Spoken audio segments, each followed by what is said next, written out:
আসসালামু আলাইকুম। আগে থেকে আমি মরিচ কুচি, পেঁয়াজ কুচি, লবণ আর হলুদ অ্যাড করে দুটো ডিম ভেঙে মাখিয়ে নিচ্ছি। তো আজ আমি রান্না করব পেঁপে, ডাউল, কুমড়োর বড়ি আর ডিম ভেজে একটা ঝোল করব। তো এরকম কে কে খান? আমি মাঝে মধ্যে খাই। তো এক রকমের পেঁপে রান্না ভালো লাগে না, তো আমি আজ পেঁপে দিয়ে এরকম একটা রান্না করলাম। তো আমি ডিমটা ভালো করে ভেজে নিচ্ছি, ভেজে পিস পিস করে নেব। পিস পিস করে নিলে ভালো হয়। তো আমি ডিমটা উঠিয়ে রাখছি, বাকি যে ডিম ছিল সেটাও আমি ভেজে নিচ্ছি। তো আমি আগে থেকেই ডাউল ভিজিয়ে রেখেছিলাম, সেটা নরম হয়ে গেছে। আর পেঁপে সিদ্ধ করে রাখছি আগে থেকেই, যাতে রান্না তাড়াতাড়ি করতে পারি, ছোট বাচ্চা নিয়ে পারি না। তো আমি ডিমটা উঠিয়ে নিচ্ছি। উঠানোর পর আমি কুমড়ার বড়ি ভেজে নেব। কুমড়ার বড়ি বেশি দিইনি, আমার হাজব্যান্ড আর আমার ছেলে পছন্দ করে, আমি পছন্দ করি না। তাই অল্প আঁচে হালকা লাল করে ভেজে নিলাম, নিয়ে উঠিয়ে রাখলাম।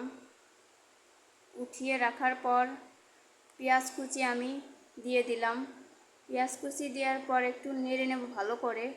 নেড়ে নেওয়ার পর এটা আদা রসুন বাটা, তারপর ধনে বাটা দিয়ে আমি আবার একটু কষিয়ে নেব। কষিয়ে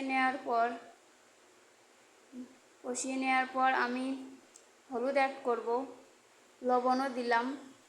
লবণ দেওয়ার পর এই গুঁড়া মরিচের গুঁড়াও দিয়ে দেব। দিয়ে আমি একটু নাড়তে থাকবো। নাড়ার পর একটু জিরার গুঁড়ো দিলাম, পরে আবার জিরার গুঁড়ো দিয়ে দিব। তো আমি এই যে দেখেন সেই ডাউল রেখেছিলাম ভালো করে ধুয়ে, সেটা সুন্দর করে নেড়ে একটু ঢেকে দেবো যাতে সিদ্ধ হয়ে যায়। আগে থেকে আমার পেঁপে সিদ্ধ করা আছে, এই জন্য আমি এটা আগের থেকে কষিয়ে নিচ্ছি। কষিয়ে নেওয়ার পর একটু পানি অ্যাড করলাম।